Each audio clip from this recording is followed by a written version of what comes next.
मराठी साहित्याच्या विश्वात एक असं नाव आहे जे ऐकताच मनात आपुलकी, आदर आणि प्रेरणा जागवते.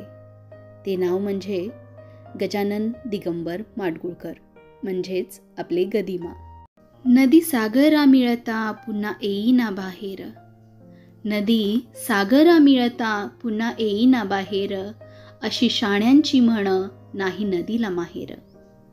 काय सांगू रे बापानो तुम्ही आंधळ्याचे चेले, काय सांगू रे बापानो तुम्ही आंधळ्याचे चेले, नदी माहेरला जाते म्हणूनच जग चाले.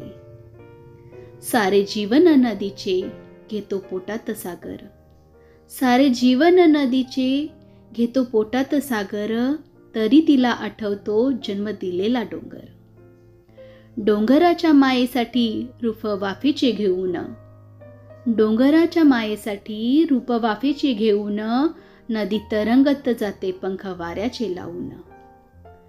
पुन्हा होऊन लेकरू नदी वाजविते वाळा, पुन्हा होऊन लेकरू नदी वाजविते वाळा, पाना फुटतो डोंगरा आणि येतो पावसाळा.